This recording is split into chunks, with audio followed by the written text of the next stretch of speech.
Eu sou Gerson Floris, seu apresentador no Fluirmente Cast.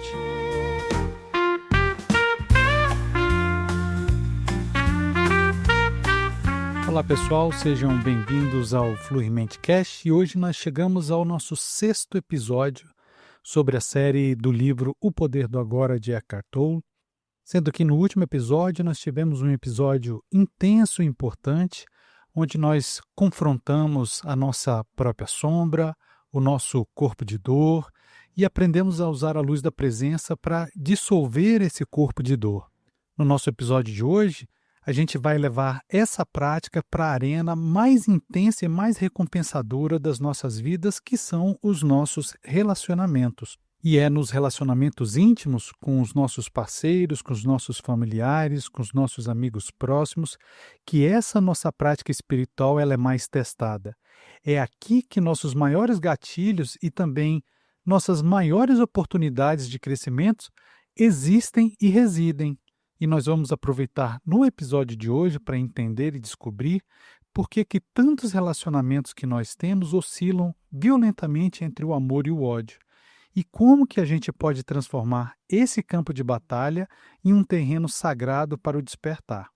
E para começarmos o nosso episódio, eu gostaria de falar aqui para vocês uma citação que eu criei baseado no livro, do Poder do Agora, e que redefine o propósito de estarmos juntos hoje aqui. E ela diz assim: se os relacionamentos engrandecem ou enterram o ego, isso não importa. O importante é que eles são o seu sadhana, a sua prática espiritual. É isso, pessoal. E agora preparem-se para ver seus relacionamentos não como uma fonte de problemas, mas como o seu mais poderoso espelho.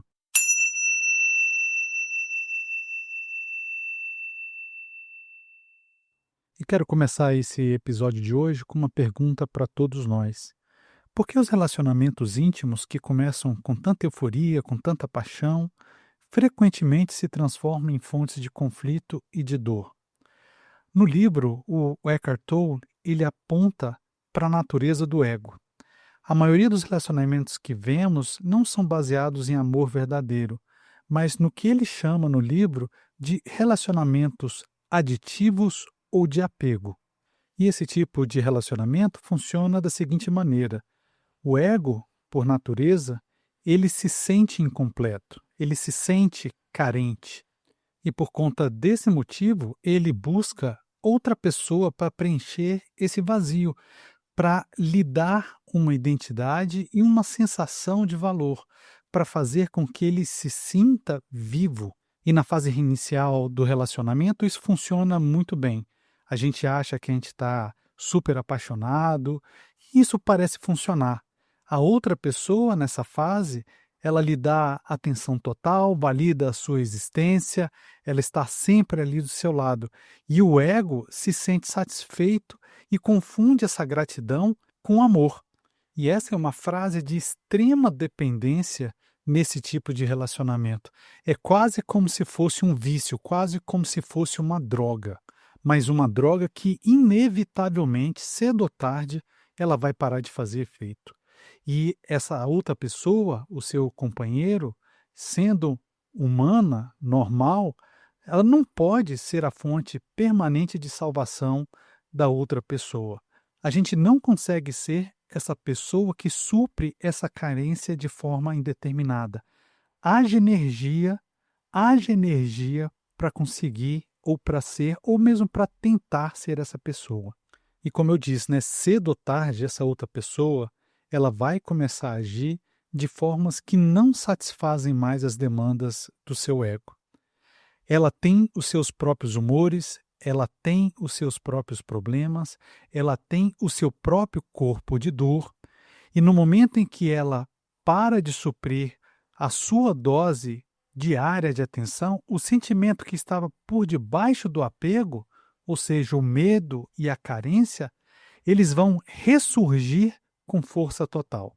E, gente, é exatamente nesse momento em que o amor se transforma no seu opositor, no seu oposto, o ódio, o ressentimento e a mágoa. A mesma pessoa que era a solução para a sua dor passa a ser a causa dessa dor. A voz na cabeça começa a falar incessantemente. Como que você pode fazer isso comigo, depois de tudo que eu fiz por você? Essa pergunta, essa voz, por acaso, é familiar para vocês? Lembre-se que a gente já aprendeu a lidar com essa voz, não é verdade? Então, mas voltando aqui ao nosso tópico de hoje.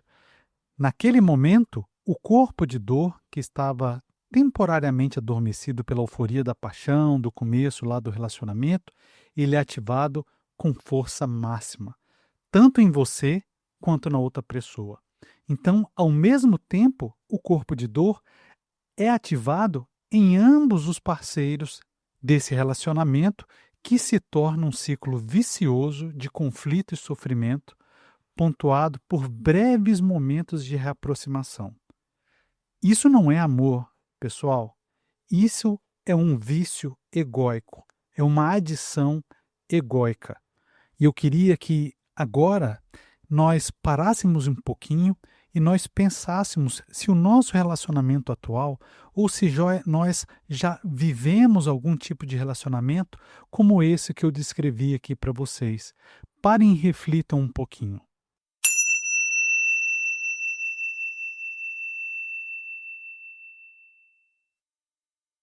E o que que nós fazemos quando a gente se depara com essa dolorosa dinâmica de relacionamento? O que que a maioria das pessoas faz quando se vê dentro de um relacionamento como esse? Normalmente, ela faz uma de duas coisas. Ela termina o relacionamento e busca um, entre aspas, novo vício, ou ela permanece em um estado de trégua infeliz com drama e conflito constantes. O Eckhart Tolle, ele nos oferece uma terceira via que é bem radical: não fugir, permanecer no relacionamento e usar o relacionamento como uma prática espiritual. Transformar o nosso relacionamento infeliz em um sadhana, uma prática espiritual. E o que que isso significa? Isso significa, e a gente precisa ter consciência disso, isso significa que a outra pessoa com quem a gente está se relacionando, ela vai se tornar num espelho que vai refletir a nós mesmos de maneira perfeita. Ela irá inevitavelmente apertar todos os nossos botões e ativar o nosso corpo de dor sem falha. E eu, se eu posso dizer, sem dó. E antes que você fique chateado comigo, dizendo que isso é muito ruim, eu vou contestar esse pensamento que eventualmente você tenha tido aí. Na verdade, aqui nós temos a oportunidade de ouro de nos curar e de curar o nosso relacionamento. A tendência é que o ego comece a culpar o espelho, ou seja, você vai começar a se culpar. Por exemplo, dizendo, né? Olha o que você me fez sentir. Você me deixou com raiva. Mas quem realmente está deixando a gente se sentir mal? Quem realmente está deixando a gente sentir raiva nesse momento? E nós sabemos qual é a resposta. A prática espiritual é virar a nossa atenção em 180 graus. É perceber o gatilho, mas ao invés de reagir e culpar, olhar para dentro e assumir 100% da responsabilidade pela nossa própria reação emocional. E nos perguntarmos: o que dentro de mim foi ativado agora? Que dor antiga é essa que veio à superfície nesse momento? E como é importante nos questionarmos, como é importante, relembrando aquilo que a gente já viu nos episódios anteriores, como é importante sair dessa esfera de ser a pessoa alvejada para passar a ser a pessoa que tem consciência do que está acontecendo e é capaz de trazer a responsabilidade sobre o que está acontecendo neste momento para si mesma. Transformar-se aqui também no observador. Então, todas as técnicas, tudo aquilo que a gente aprendeu nos episódios anteriores, cabe aqui. Nós precisamos, nesse momento, estar conscientes do que está acontecendo, trazer-nos ao momento presente e nos transformar no observador. Um exemplo prático do que nós estamos conversando aqui é, por exemplo, quando o seu parceiro critica a forma como você faz alguma coisa. A reação automática do ego e do corpo de dor é se defender e contra-atacar imediatamente, inconscientemente. E nós pensamos: você só sabe me criticar, você é perfeccionista demais. A prática espiritual, nesse caso, seria a seguinte: pausar, sentir a fisgada da crítica no seu corpo, reconhecer: ah, meu corpo de dor foi ativado, a dor de não ser bom o suficiente. E depois disso observar, ficar e estar presente com essa sensação de inadequação por alguns segundos, sem verbalizá-la como um ataque direto. E a partir desse lugar de presença, você poderá decidir se quer ou não responder. Mas se você decidir responder, com toda certeza a sua resposta será completamente diferente. Talvez, nesse momento, você diga com muita calma: ok, entendi, da próxima vez eu farei diferente. Ou ainda talvez você diga para o seu parceiro que sente muito e que sente que aquela crítica o atingiu. E perguntar para ele, por exemplo, se vocês podem conversar sobre isso depois. Quando fazemos assim, a gente quebra o ciclo reativo que estava automatizado dentro de nós. A gente usa o conflito não para provar que a gente estava certo, mas para se libertar de um padrão de dor antigo. O seu relacionamento se torna um dojo, seu local de treinamento para o despertar, o local aonde você pode se curar de muitas e muitas dores antigas que você ainda tem dentro de você. E é por isso que lá atrás eu disse que a solução para a cura desses relacionamentos doentios é não fugir, é permanecer no relacionamento, mas transformando esse relacionamento numa prática espiritual. E eu não digo que seja fácil, pessoal, eu não digo isso. Eu digo, na verdade, que é talvez simples, mas não é fácil. A gente vai precisar persistir, a gente vai precisar ter coragem e força para olhar para nós mesmos e entendermos que nós temos participação nessa situação e que nós temos responsabilidade sobre o que está acontecendo no nosso relacionamento. E o que é lindo nisso? Que quando ou idealmente ambos os parceiros se comprometem com essa prática, o relacionamento aditivo, doentio, ele pode se transformar em um relacionamento iluminado. Um relacionamento iluminado não se baseia na necessidade mútua do ego, mas em um profundo respeito e conexão ao nível do ser. Ele é construído sobre 3 pilares. O primeiro pilar, e muito importante, é o pilar da aceitação. Ele acontece quando você renuncia à necessidade inconsciente de mudar ou de consertar o seu parceiro para que ele se encaixe no seu ideal de pessoa, de parceiro. Você deve aceitá-lo como ele é neste momento, sem alterar, sem desejar que ele seja outra coisa que não seja ele mesmo, como ele é agora. E isso inclui a sua inconsciência e também o seu corpo de dor, sem fazer disso um problema pessoal para você. Essa aceitação, ela cria um espaço de segurança onde a transformação do seu relacionamento, do seu parceiro e a sua própria, onde essa transformação pode acontecer de forma natural. O segundo pilar é o pilar do foco interior. Em vez de você ficar focando nas falhas do seu parceiro, você deve manter o foco em limpar a sua própria bagunça, o seu próprio quarto bagunçado. Você se dedica a estar presente, a observar suas reações e a dissolver o seu próprio corpo de dor. A transformação do relacionamento, você deve lembrar-se disso. Começa sempre com você. Ela não depende do outro. Ela depende e começa de você. Já o terceiro pilar é o pilar do espaço. E o pilar do espaço é um pilar que muitas vezes a gente não encontra nos relacionamentos ou a gente não entende que ele deve existir. Um relacionamento iluminado, ele não é feito só de interações entre as pessoas. Esse relacionamento ele também valoriza de forma muito profunda o espaço e o silêncio entre os parceiros. É nesse espaço de quietude, de silêncio, de calma, Por exemplo, quando a gente faz uma caminhada silenciosa na natureza, ou a gente medita junto, ou simplesmente quando a gente está no mesmo cômodo, no mesmo quarto, sem a necessidade da gente ficar preenchendo esse espaço, o espaço do silêncio com conversas, é lá que a verdadeira conexão acontece. É no espaço do silêncio que nós podemos sentir a presença um do outro no nível do ser, para além da personalidade da história que a gente tenha sozinhos ou que a gente tenha em comum. E se buscarmos praticar esse espaço, a gente vai perceber que essa conexão que acontece no espaço, ela é muito mais profunda do que qualquer vínculo emocional ou mental que a gente tenha com o nosso parceiro.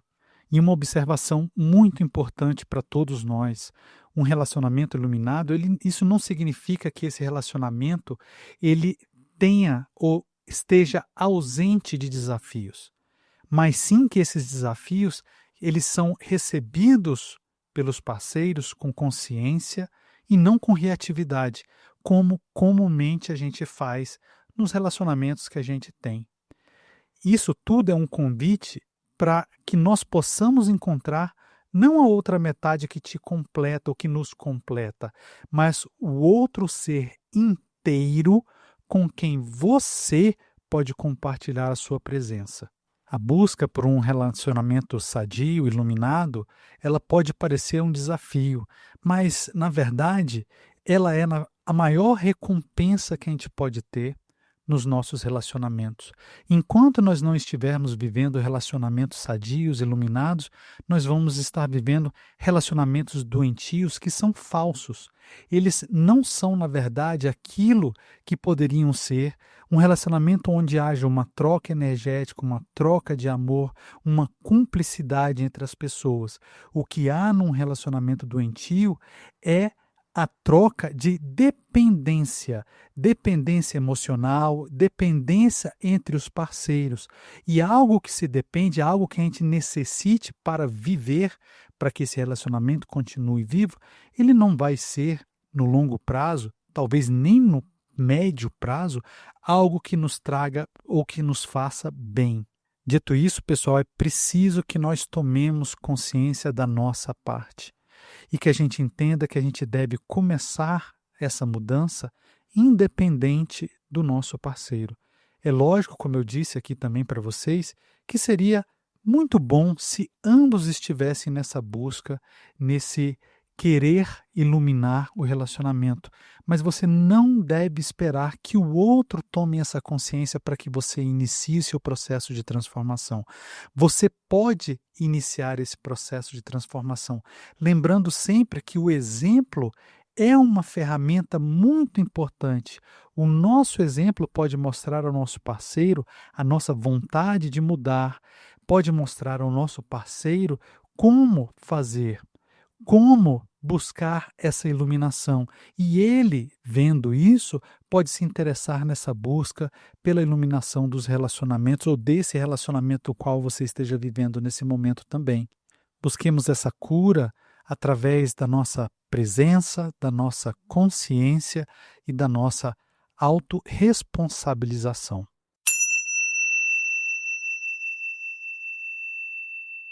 E caminhando para a finalização do nosso episódio de hoje, pessoal, nós vimos hoje como o ego nos prende em ciclos de amor e ódio nos relacionamentos aditivos que porventura a gente tenha nas nossas vidas. Ao mesmo tempo, nós descobrimos o caminho para transformar isso. Usar cada conflito como um espelho, uma prática espiritual para observar e curar a nós mesmos. O objetivo de um relacionamento iluminado não é encontrar a pessoa perfeita, mas sim ser a presença que você pode ser.